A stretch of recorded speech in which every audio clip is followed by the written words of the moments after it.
को काम चलिरहँदाखेरि म यहाँको कार्यको साथ निरन्तर रहोस्। पानसमा दीप प्रज्वलित गरेर यो सल्लाह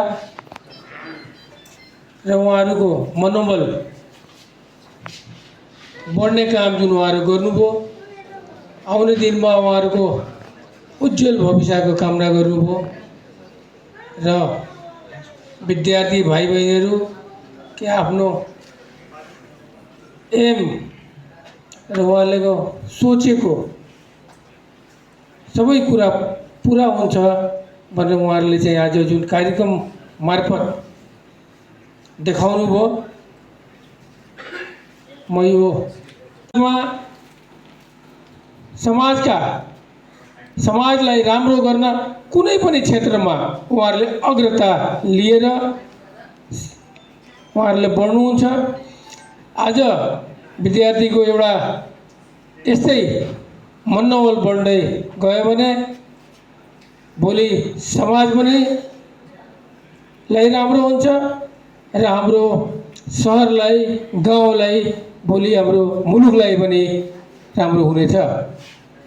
मुलुकको लागि पनि भोलि नेपाल देश चिनिने गर्ने हाम्रै धेरै विद्यार्थी भाइ बहिनीहरू यहीँ बसेर अथवा विदेशमा बसेर पनि यस्तो काम गर्दै हुनुहुन्छ कि हाम्रो देश नेपाललाई पनि चिनाउनुहुन्छ। त्यही विद्यार्थी अहिले चाहिँ भएरै उहाँहरू त्यो ठाउँमा पुग्नु भएको छ।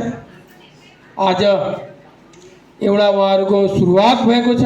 मलाई धेरै खुसी लाग्यो कि उहाँहरूलाई मैले सम्मानको साथ आज खाजा ओढाएर सम्मान गरेँ। मलाई विश्वास छ कि आउने समयमा यो आफ्नो क्षेत्रमा समाजको लागि र आफ्नो आफ्नो चालेको कदममा सक्षम हुनुहुन्छ र सक्षम बन्नुहुन्छ भनेर म विश्वास लिएको छु। भोलिको दिनमा यो कुनै पनि क्षेत्रमा, कुनै पनि समयमा त्यो पढे लेखेको विद्यार्थीको र अलि समाजमा लगानी भएका हाम्रा युवा विद्यार्थीको खाँचो रहेको छ।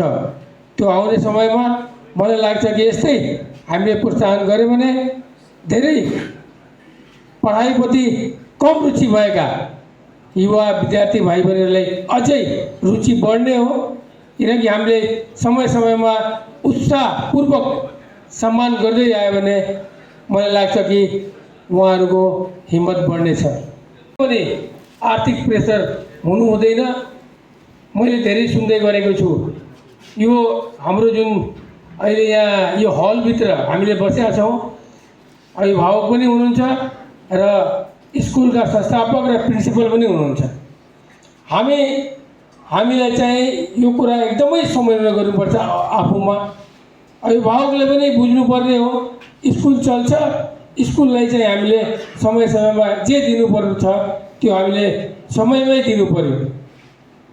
तर म उहाँहरूलाई चाहिँ कुनै बेला ढिलो भए पनि, कुनै बेला अलि गाह्रोको बेला पनि स्कुलले चाहिँ यो कुरा बुझ्नुपर्छ। विद्यार्थीलाई कुनै किसिमको दबाब हुनु हुँदैन। उसको मेन्टालिटीलाई चाहिँ अझै बढाउनुपर्छ र अभिभावकज्यूलाई पनि सार्वजनिक हुने गरी कुनै पनि दुःख र समस्या हुनु हुँदैन। म स्कुलका सम्पूर्ण अगुवा र स्कुलका संस्थापकज्यूलाई म भन्न चाहन्छु।